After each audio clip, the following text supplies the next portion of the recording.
nombreuses variantes depuis sa création au XVIe siècle. Les lettres de Jérusalem peu après la Révolution, ou encore la fraude 419 aujourd'hui sur Internet, reposent toutes sur le même principe. Un inconnu vous contacte déclarant posséder une importante somme d'argent ou un objet à forte valeur qu'il ne peut malencontreusement pas toucher pour le moment. Ainsi fait-il le choix de vous le donner par pure bonté d'âme. Au fil de vos échanges, la personne vous réclame une bien petite somme comparée aux gains qui vont suivre, pour une raison ou une autre, les frais de transport par exemple. Évidemment, l'argent ou l'objet promis n'arrive jamais, mais l'argent que vous avez envoyé met fin à tout contact. Vous voilà dépossédé, sans possibilité de retour de votre bien. L'histoire qui va suivre est un exemple parlant de ce type d'escroquerie. La variante ici étant que l'issue de la situation ne sera pas du tout la même. C'est au cœur de Roubaix, un soir d'avril de l'an 1869, que Jean Quinque se rend aux Amis Réunis, un cabaret dont il est propriétaire. Là-bas, il rencontre un compatriote, Jean-Baptiste Tropman, alsacien de naissance lui aussi, et les deux sympathisent autour d'une partie de piquet. En rentrant chez eux, éméchés et bras dessus bras dessous, Jean dit à Jean-Baptiste : « Ah ça, j'espère que vous nous visiterez, vous verrez ma petite famille, et nous causerons du pays au coin du feu. » Il lui tend alors sa carte de visite, sans se douter que ce geste anodin lui sera on ne peut plus fatal. Jean Quinque est originaire de Guebwiller. Il est dans la force de l'âge, 50 ans au plus. Jean-Baptiste Tropman, lui, vient de Cernay, à quelques kilomètres de Guebwiller. Il a 20 ans. Et les deux compères d'un soir se découvrent aussi un autre atome crochu. Tous deux sont mécaniciens dans la filature. D'ouvrier, Jean est passé contremaître et fabrique aujourd'hui des brosses de métier à tisser en cuivre, avec sa famille, en auto-entrepreneur. Sa fortune familiale est estimée à 100 000 francs, soit 400 000 euros environ. Jean-Baptiste arrive de Paris, où il a aidé à installer une invention de son père, une machine à fabriquer des buzettes, ces rouleaux de carton destinés à recevoir le fil de coton. Il vient d'emménager à Roubaix afin de prospecter pour l'entreprise familiale. Son père est inventeur à Cernay et Jean-Baptiste rêve de lui ressembler un jour. Le dimanche après leur première rencontre, Tropman se rend chez les Quinques, où il est reçu comme un prince. Normal, les deux ont tant en commun, entre leur région natale et leur travail. La famille Quinque est déjà nombreuse, 6 enfants, 6 âgés de 2 à 19 ans. Gustave, Émile, Henri, Alfred, Achille, Marie, et même un 7e en route dans le ventre d'Hortense, la dame Quinque comme on la surnomme. Ainsi, galvanisés sans doute par l'attrait de pouvoir à nouveau pratiquer leur langue natale, qui plus est en tant que frères de profession, Tropman et Quinque intensifient leur rencontre, rue de l'Alouette ou dans le cabaret des Amis Réunis. Là-bas, on ne comprend pas grand-chose à ce qu'ils baragouinent, à l'écart, dans un des coins du bistrot. Ils ne parlent qu'alsacien entre eux. Mais ils s'entendent bien. Tropman, fougueux, raconte sa passion pour les inventions de toutes sortes qui pourraient lui amener la fortune. Quinque, confortable, énumère les étapes de son ascension dans le métier. Un soir, contrarié, il raconte à Tropman combien il souhaiterait surélever une propriété qu'il a en Alsace pour y emménager plus tard. Seulement sa femme, Hortense, hésite à quitter Roubaix. Elle se sent bien dans cette ville, proche de sa famille, et puis elle ne parle pas un mot d'allemand. Il y a de l'eau dans le gaz rue de l'Alouette. Le couple battrait-il de l'aile? Néanmoins, Tropman raconte à Quinck qu'en parlant de belles maisons, il connaît fort bien un propriétaire au pays qui possède un domaine à vendre pour une bouchée de pain. Seulement, il exige qu'on paye cash, rubis sur l'ongle comme on dit à l'époque. Quinck semble intéressé. Les deux conviennent alors d'un rendez-vous en Alsace. Le 24 août, Tropman attend Quinck à la gare de Bolvillers. Il a un plan. Tout va se dérouler comme prévu. Quinck va simplement transporter son bon argent en Alsace, puis Tropman va le mener par des chemins de montagne sous prétexte de lui faire visiter le fameux domaine. Enfin, lui voler sa valise et disparaître avec dans la nature. Qu'est-ce qui pourrait mal se passer? Bref, Quinck arrive, les deux prennent l'omnibus pour se rendre à Soultz.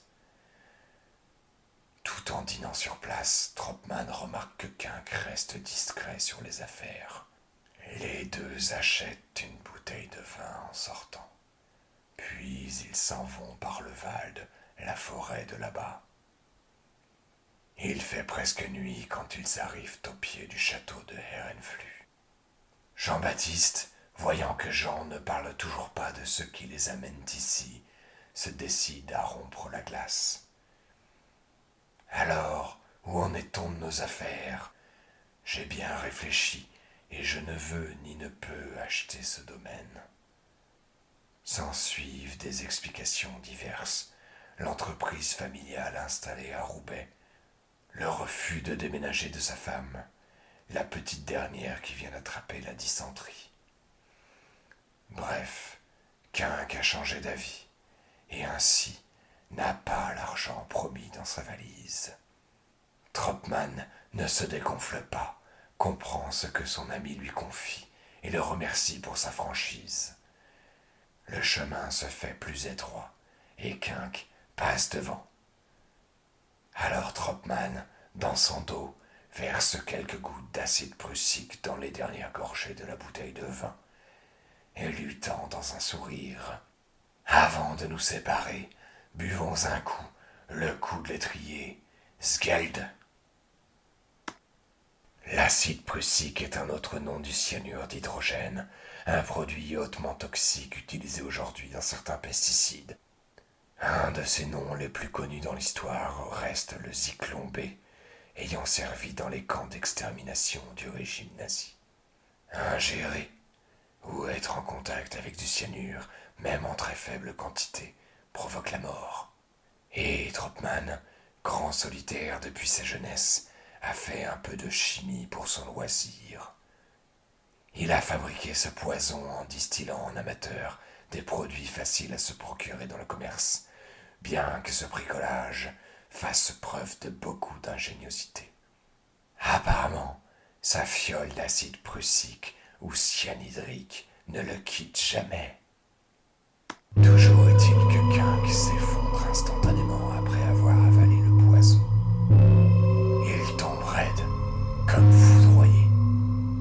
Tropman l'enterre dans une vague fosse sous un chêne, le recouvre à la hâte de feuilles et de boue, puis fait rouler un gros rocher sur son cadavre. De retour à Cernay, Tropman se demande quoi faire. Oh, bien sûr, il l'a joué fine avec la famille Quinck. Il s'est bien gardé de révéler la raison exacte de leur voyage en commun. Ils sont tous deux en déplacement au pays pour affaires. Jean avait de son côté prévenu Catherine, sa sœur, de sa visite, laquelle, s'inquiétant de ne pas le voir arriver, envoie une lettre à Roubaix. Mais la lettre étant mal adressée, elle ne parviendra pas tout de suite au domicile des Quinques. Le 26 août, Tropman invente un stratagème. Écrire une lettre à la famille en faussant la signature du défunt père. Usurpant l'identité de Jean, il dit que ce n'est pas lui qui écrit car il s'est fait mal au poignet, mais qu'il dicte au bon Jean-Baptiste. Il joint un chèque à encaisser d'un montant de 5 500 francs, environ 22 000 euros. Le faux Jean prie Hortense d'en toucher le montant à la caisse commerciale et d'expédier le tout à Guebwiller. Madame Quinque, bien qu'interloquée par le montant de la somme, s'exécute. Elle transfère cette somme dans 2 grosses enveloppes. Ainsi, le 31 août, Tropman se rend à la banque de Guebwiller. Là-bas, un employé, M. Jean Gros, le reçoit. Il a bien reçu les enveloppes. Tropman se présente comme Jean Quinque, fournissant les papiers en attestant. Mais l'employé trouve ça louche, l'âge indiqué ne correspondant pas du tout à celui qui se tient face à lui. Notre faussaire ne se démonte pas, il précise qu'il est Jean Quinque fils. Dans ce cas, il me faut une procuration à votre nom. Notre Jean Quinque fils dit alors qu'il reviendra. Le soir même, Tropman réécrit à la famille Quinque afin d'obtenir cette procuration. Un détail important dans cette affaire, c'est qu'Hortense Quinque ne sait pas lire. Aussi, c'est son voisin, M. d'Assonville, qui lui lit les nouvelles de son pseudo-mari. Le 2 septembre, Jean Quinque fils se présente de nouveau au guichet de la banque. Mais la procuration ne fonctionne pas et le receveur refuse de nouveau de fournir les enveloppes. Puis M. Gros, ayant appris qu'une parente de Jean Quinque, Madame Leu, était à Guebwiller, la fait venir et lui demande si elle le reconnaît. Madame Leu est formelle. Il n'y a pas de Jean dans les enfants de Jean Quinque. Tropman croit encore s'en sortir par une pirouette. Mais je m'appelle Émile Jean Quinque. Rien à faire, elle n'en démord pas. Elle connaît bien la famille et elle sait ce qu'elle dit. Alors Tropman s'en va les poches vides une nouvelle fois. Madame Leu était déjà prévenue par Catherine du retard important de son frère Jean. Monsieur Gros, lui, avertit la police de cet incident plutôt étrange. S'il reparaît, l'individu sera interpellé. De retour dans sa maison familiale, Jean-Baptiste n'a plus qu'une obsession, se procurer à tout prix cet argent. Impossible de reparaître à la banque, cela éveillerait les soupçons. Alors, il part le soir même pour Paris. Le 4 septembre, il est à Lille, où il achète un modèle imprimé de procuration et signe également un faux chèque. Il envoie le tout à la famille Quinque. Le 5, il est à Roubaix. Voici ce qu'il explique à Madame Quinque. Jean est à Paris pour affaires urgentes. Le receveur de Guebwiller a refusé de délivrer la somme, mais comme Jean ne peut s'absenter, il prie son fils Gustave d'aller retirer les fonds. Comme Hortense ne le croit pas, il produit une lettre, écrite évidemment de sa main, car ce cher Jean souffre toujours du poignet. Tropman rentre à Paris dès le 5 septembre, prend la chambre 24 à l'hôtel du chemin de fer du Nord, sous le nom de Jean Quinque, et attend impatiemment que Gustave revienne de Guebwiller avec l'argent. La famille Quinque reçoit le faux chèque de 500 francs, 2 000 € environ, et le modèle de procuration le même jour. Une procuration bancaire, c'est une personne, le mandant, qui fournit l'accès à ses comptes à une autre personne, le mandataire. Ici, c'est donc Hortense Quinque, la femme de Jean, qui autorise l'accès au compte à Gustave, son fils. Pour cela, Hortense doit d'abord faire enregistrer sa procuration, en fournissant les papiers nécessaires. puis la faire légaliser devant une autorité, le maire ou le notaire par exemple. La légalisation permet d'attester que c'est bien Hortense qui a effectué la démarche d'enregistrement au préalable. Ainsi, la procuration mentionnée un peu plus haut, celle que le faux Jean demande pour le faux Jean Junior, n'aurait de toute façon pas pu fonctionner, comme Jean Junior n'existe pas. Le 5 septembre aussi, Gustave, tellement ravi d'un voyage à la capitale, n'attend pas la procuration, sa mère lui enverra, et arrive à Guebwiller le 7, où il est reçu par sa famille proche. Sa tante Catherine est rassurée, Gustave expliquant qu'une affaire secrète pour l'instant retient papa à Paris. Le 8 septembre, le pseudo Jean Quinque envoie 2 lettres. La première à Guebwiller, croyant Gustave en possession des papiers de procuration. Tu partiras quand tu auras l'argent. Le train de Mulhouse part à 10h moins le quart du matin. Je t'attendrai à la gare. Tu m'enverras une dépêche avant de partir. Mon adresse est à l'hôtel du Nord. Au revoir, cher fils.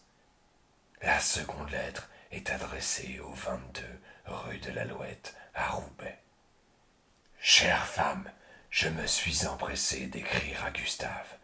Maintenant, si vous venez ensemble, tu prendras tous les papiers avec toi, et au lieu de venir le matin, vous ne partirez de Roubaix qu'à 2h de l'après-midi.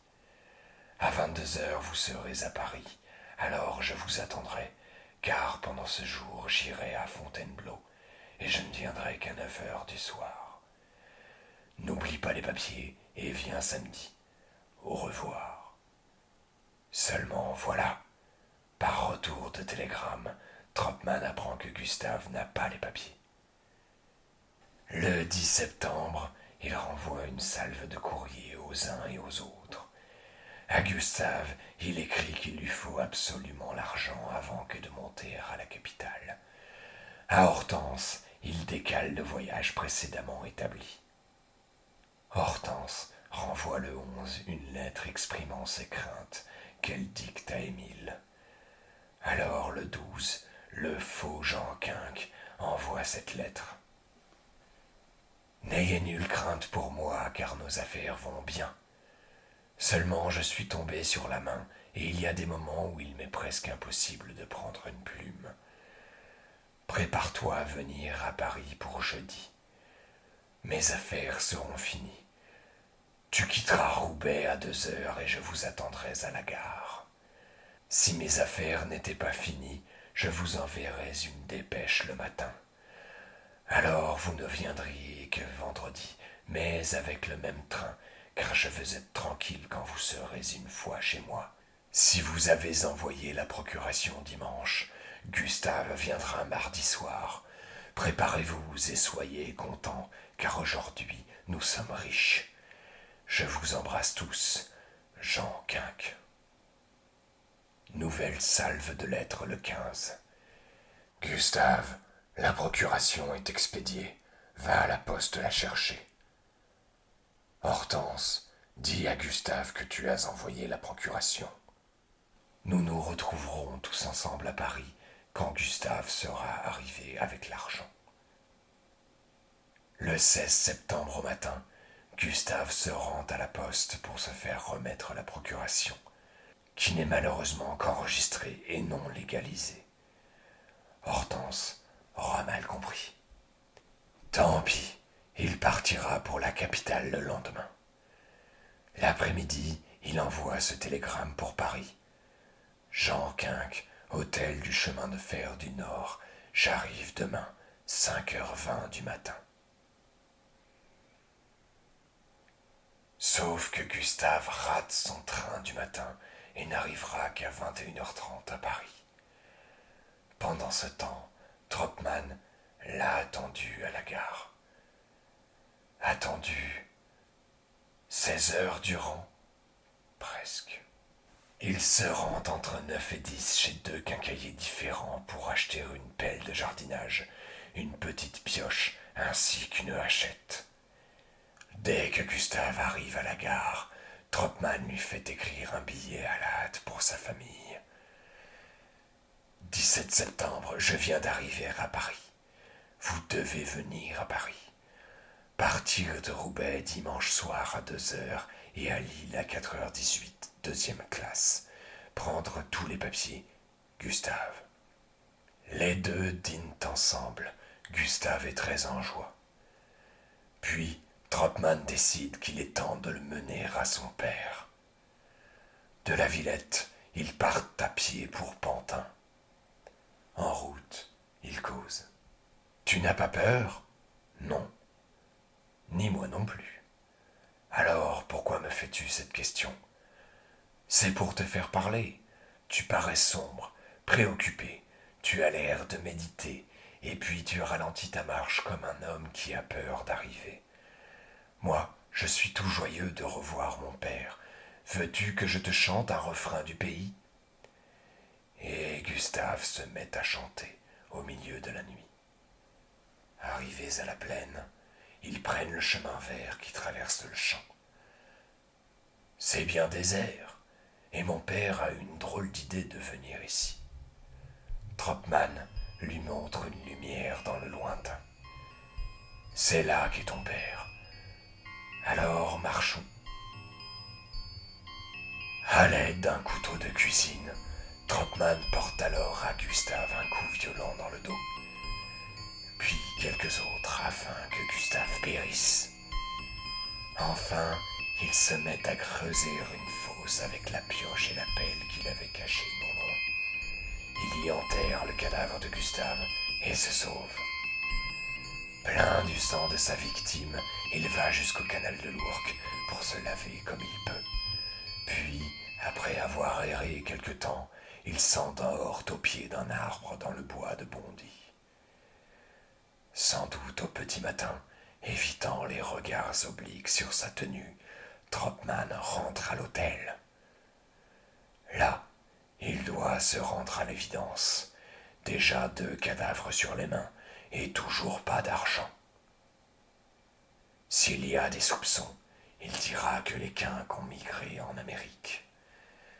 Une fois tous les papiers à disposition, il pourra sans doute récupérer l'argent à Guebwiller.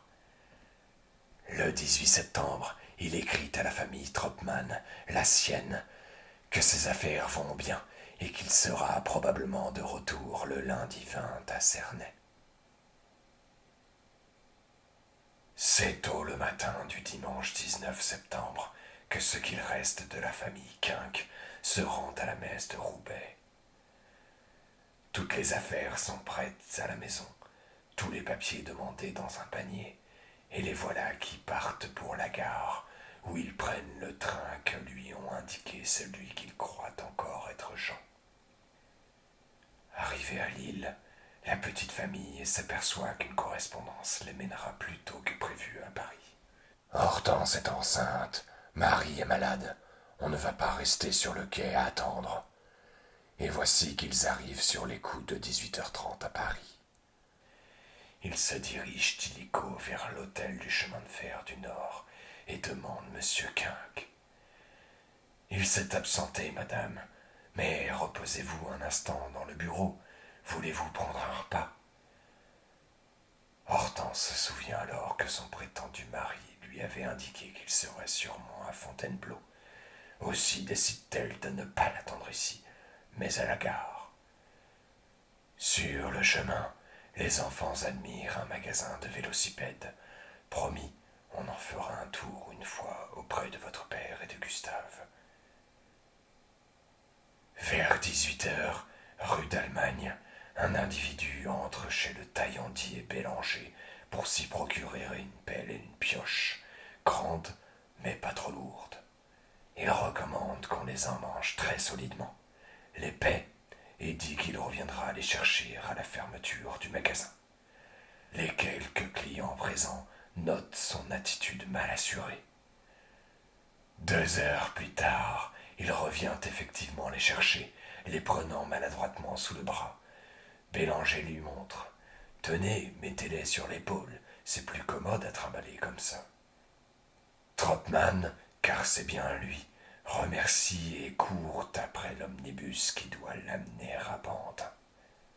Après avoir dissimulé ses funestes outils, Trotman arrive à la gare à l'heure prévue. Là, les enfants quinques lui sautent au cou de joie et l'assaillent de questions. Trotman y répond du mieux qu'il peut. Nous allons bientôt rejoindre vos chers pères et frères, dit-il.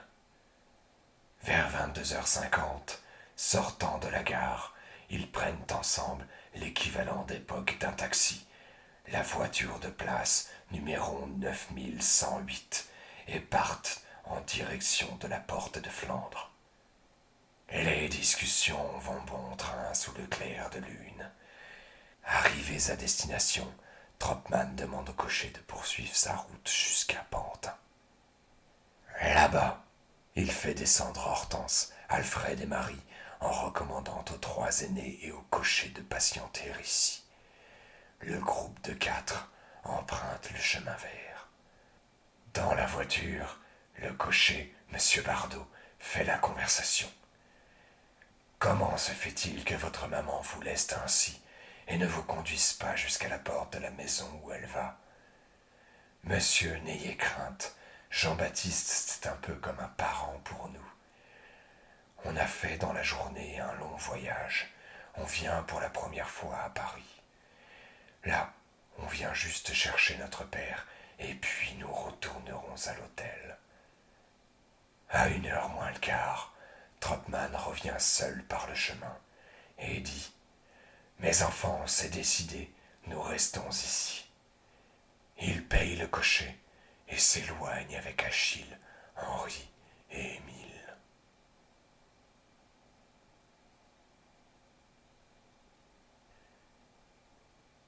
De bon matin, le 20 septembre, un certain monsieur Langlois se rend avec sa femme sur sa parcelle de terre par le même chemin vert.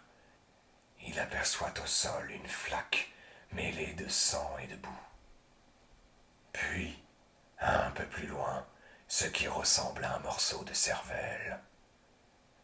Continuant sa route comme si de rien n'était, sa femme l'interpelle. « Tiens, tu n'es pas curieux, toi. Allons donc voir ce qu'il se trame de ce côté-ci du champ. » Là-bas, même si les sillons restent réguliers, la terre n'a pas la même couleur. Elle apparaît fraîchement retournée. Langlois, qui aperçoit un foulard, remue prudemment la terre, et là, une main. C'est le début d'un feuilleton journalier au long cours. Le petit journal est à ce moment un journal du soir comme tant d'autres, une feuille de 43 cm par 30, coûtant 1 sou, 20 cents d'euros, et paraissant tous les soirs. Nous sommes historiquement à l'orée de l'invention des machines à lithographier qui, dans quelques années, répandront dans les foyers les suppléments illustrés. Dès le mercredi 22, le petit journal, publiant régulièrement des feuilletons, est sur le coup.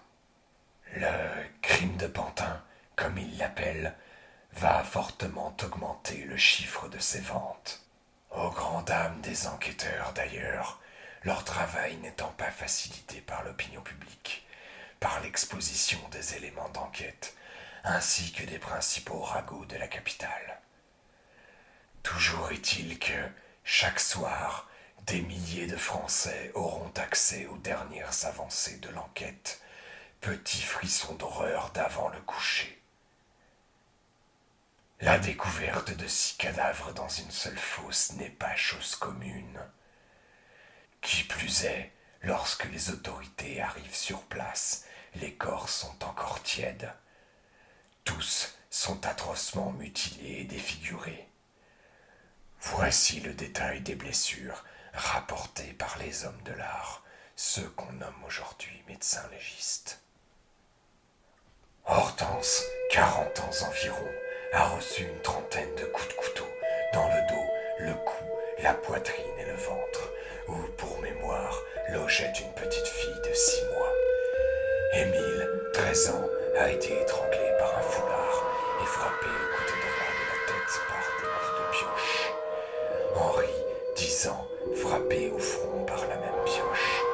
Charles, 7 ans, a été étranglé avec les mains, son œil droit est enfoncé, et par le côté gauche du crâne, où des coups de pioche ont aussi été portés, des matières cérébrales s'échappent. Alfred, 6 ans, a reçu le même sort que ses frères, à ceci près qu'il portait des traces distinctes de lutte, semblant être le seul à s'être défendu. Enfin, Marie, 2 ans seulement, ayant reçu un seul coup de lame de l'orbite jusqu'au cerveau, est éventrée. Ses intestins sortent par une plaie béante. Grâce à des boutons de gilet portant le nom de leur fabricant, on découvre que la famille provient de Roubaix. Et une famille disparue, il y en a justement une. C'est M. d'Assonville, le voisin des Quinques, qui reconnaît formellement la famille d'après photos de leur corps. Une fois la famille identifiée, ça ne fait plus de doute. Tout accuse le père et l'aîné Quinque comme coupables, étant donné qu'ils manquent à l'appel. Et Tropman pendant ce temps? Eh bien, les soupçons pesant sur Jean Quinque arrangent bien ses affaires. C'est sous ce nom qu'il était enregistré à l'hôtel, là où l'on a découvert les vêtements ensanglantés. Muni des précieux papiers des Quinques, Tropman décide rapidement de se rendre au Havre, espérant ainsi fuir en Amérique. Dans le train qui le mène là-bas, tout le monde ne parle que de l'affaire. À cette époque, il est encore commun de faire la lecture à voix haute. Chacun y va de son commentaire, mais la majorité est d'accord. Ce sont Jean et Gustave, les assassins. Seul un monsieur décoré soutient que Quinque, père et fils, ne peuvent pas être les meurtriers, n'ayant aucun intérêt à ce massacre. Si tu veux connaître le coupable, cherche à qui le crime profite. N'est-ce pas, jeune homme? Dit-il en se tournant vers Tropman. Pris de court, le voilà qui balbutie quelque chose dans son sens. La foule, elle, reprend ses spéculations dans l'autre. Lorsque le monsieur décoré quitte le train à Rouen, il dit à Tropman: « Vous verrez, jeune homme, que la justice nous donnera raison. » De retour à la capitale, par un effet de curiosité morbide, le lieu du crime devient naturellement lieu de pèlerinage. La fosse est entourée de barrières de bois et des couronnes d'immortelles ou des branches de buis y sont déposées par une foule recueillie. Et, comme le champ est situé non loin de la gare de Pantin, une sorte de tourisme macabre se met en place rapidement. On y monte des stands de pain d'épices, d'oranges, de coco. On y trouve des frites, des gaufres, du vin ou de la limonade. L'enquête progresse une fois les victimes identifiées. L'hôtel précise que le Jean Quinque qu'ils ont hébergé n'a absolument pas la cinquantaine. On retrouve le cocher, quelques témoins auditifs de la nuit du drame. En bref, l'étau se resserre autour de Tropman, qui lui vivote sous de faux noms au Havre. Il cherche à embarquer, mais cela coûte cher. Et puis les papiers des Quinques ne feraient qu'attirer les soupçons.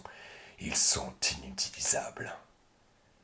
Alors, errant de cafés en rencontre, il se trouve attablé le 23 septembre avec un camarade, quand entre dans l'établissement un monsieur Ferrand, gendarme de marine. « Pardon, jeune homme, comment vous nommez-vous? Je m'appelle Verdenberger. Mais avez-vous des papiers? Comme notre faux Belge n'en a pas, il est prié de venir s'expliquer chez le procureur impérial. Il s'exécute et, chemin faisant, la conversation reprend. « D'où venez-vous? »« De Roubaix. »« Eh bien, cela fait une sacrée trotte. Et comment êtes-vous arrivé au Havre? » ?»« Par le chemin de fer, évidemment. »« Ah, le train. Vous avez donc dû passer par Pantin, j'imagine. » À ces mots, Tropman se fige. Il est repéré. Faussant compagnie aux gendarmes, il profite d'un embouteillage pour traverser la rue à la hâte. Là, sur le quai, il n'hésite pas et se jette à la baille. Ferrand, à sa suite, crie à la foule: Arrêtez-moi cet homme, c'est probablement un assassin. Monsieur Auguel, un calfa qui déjeunait là, plonge alors dans le port et, au bout d'une courte lutte, extrait des flots Tropman à bout de force. Le voilà pris. Le 26 septembre, une semaine après la découverte de l'hécatombe, un curieux vient voir, comme tant d'autres, la fosse de la malheureuse famille Quinque. En s'en allant, il n'y a d'ailleurs pas grand-chose à voir, il longe le champ. À 30 mètres de la fosse, il lui arrive la même chose que monsieur Langlois. Il aperçoit un morceau d'étoffe qui dépasse de terre. Les autorités trouvent Gustave Quinque à l'autre bout. 4 coups de couteau dans le dos, la gorge tranchée profondément. La lame du couteau est même restée plantée dans le cou. Le jour même, dispersant la foule qui se presse d'autant plus sur ce champ décidément bien fertile, les autorités décident de labourer tout le terrain, histoire de voir si l'on peut encore y récolter d'autres fruits. Mais en vain. Cette découverte aura pour effet d'innocenter sur le champ Gustave. Plus de doute, c'est Jean le coupable. Transféré du Havre à la prison de Mazas, Tropman maintient une version des faits qui colle à ce que stipulent les journaux.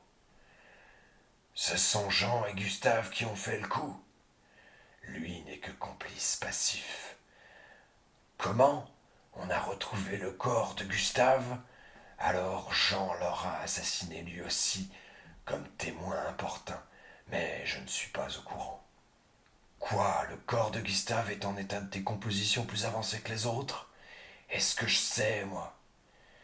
Le juge d'instruction, monsieur Douai d'Arc, n'est pas très satisfait de l'attitude de ce suspect. À force de harcèlement, Tropman se résout à faire des révélations. Il déclare avoir tué Jean Quinque sans désigner l'endroit exact afin d'être transporté en Alsace. Mais personne ne veut lui laisser l'opportunité d'un tel voyage. Alors, le 23 novembre, il indique enfin sur une carte la tombe de Jean Quinque.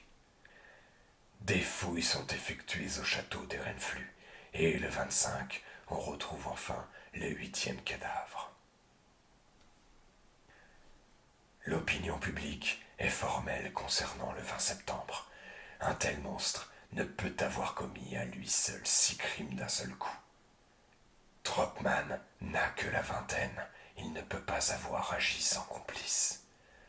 6 cadavres sur les bras, en moins d'1 heure, c'est du jamais vu. Dans le rapport d'autopsie, néanmoins, on précise que c'est fort possible, déjà par le fait que les 6 membres de la famille aient été divisés en 2 groupes, ensuite par les similitudes constatées sur la nature des coups portés. La famille Tropman est au plus bas, non seulement à cause de ce qui arrive à leur fils, mais aussi à cause de la couverture médiatique de l'affaire. Cette photographie, par exemple, en dit long sur leur situation. Tropman, en effet, n'est pas très enthousiaste à l'idée de se faire tirer le portrait en prison. Je pensais que le photographe voulait en tirer profit. J'aurais voulu que ma malheureuse famille en profitât. De son côté, Edmond Tropman, le frère de Jean-Baptiste, écrit au journal. Un photographe s'était présenté pour demander à ce que nous engagions l'accusé à se laisser photographier. Il nous offrit la moitié de tous les bénéfices qui résulteraient de la vente des portraits. Mais la famille ne voulut pas profiter de la perte même d'un de ses enfants et refusa cette offre généreuse, afin de ne pas avoir la honte de voir étalé à toutes les fenêtres un souvenir de son malheur.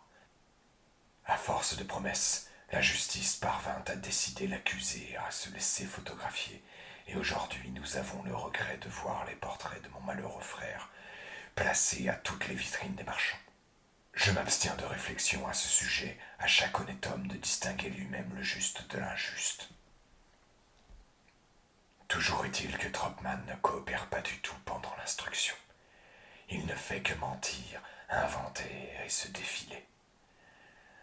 À son procès, il insistera sur le fait qu'il a eu des complices, en refusant systématiquement de les nommer, pour ne pas les compromettre. Le 28 décembre, sa seule défense, outre son arrogance face à la cour, sera de marteler: retrouvez le portefeuille de Jean Quinque, je l'ai enterré quelque part en Alsace, il contient le nom de mes complices. Du 4 au 6 janvier, il écrit plusieurs lettres à M. Claude dans ce sens, alors même qu'il est transféré à la Grande Roquette, le couloir de la mort. Le 19 janvier, avant même de monter sur l'échafaud, il déclare: dites à M. Claude que je persiste. Jamais on ne saura ce qu'il s'est réellement passé.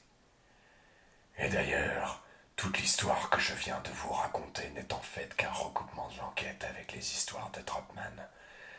Toute la famille ayant été décimée, on ne peut que s'en tenir aux preuves et assez dire sur le déroulement des faits.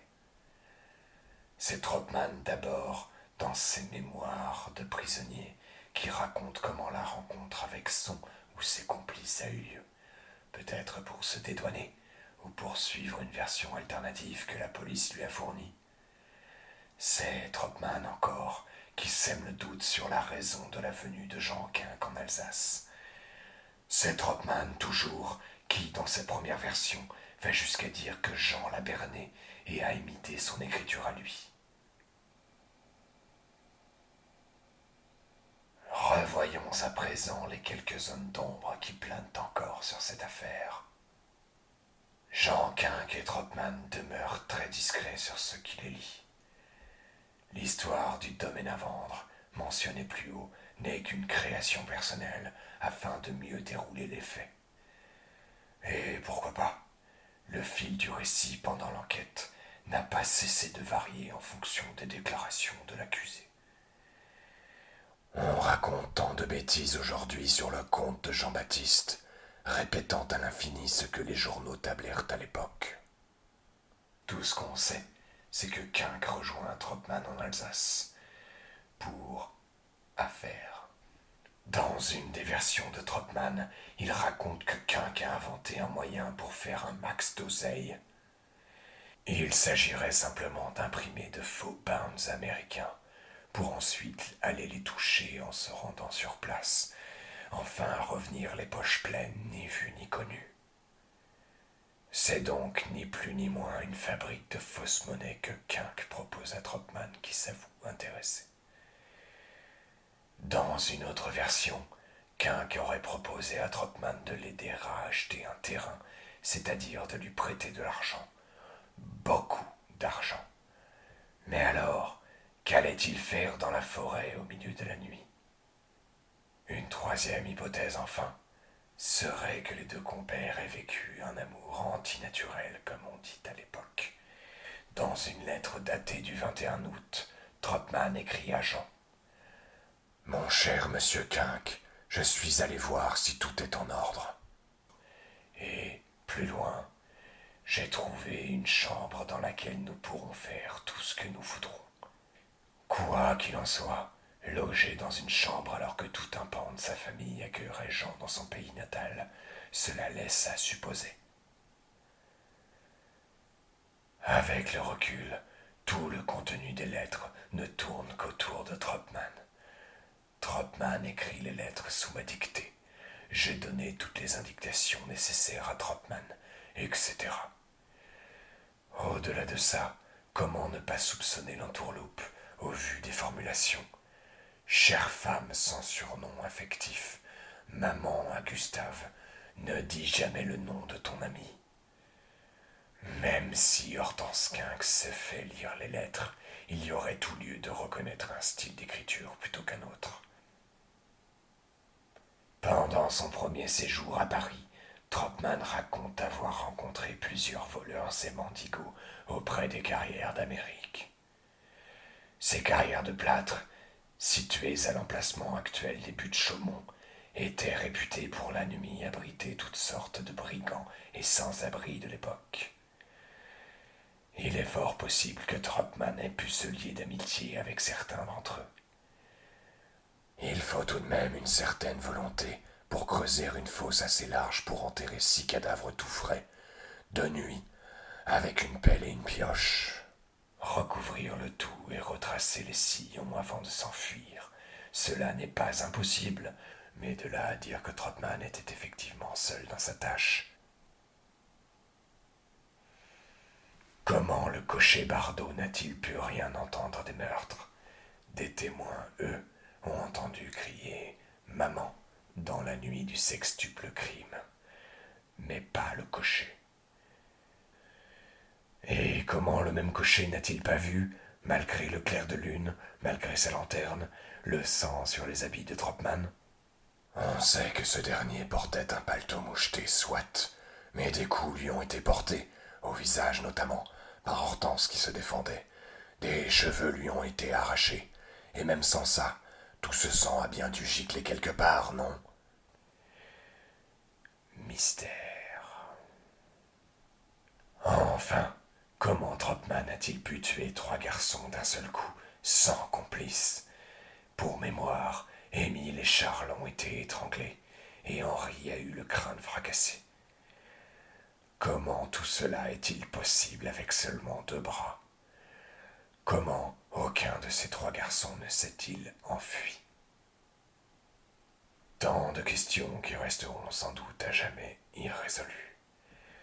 Jean-Baptiste Tropman n'aura jamais inventé rien d'autre que des histoires et ne fera jamais carrière en Amérique comme il le souhaitait.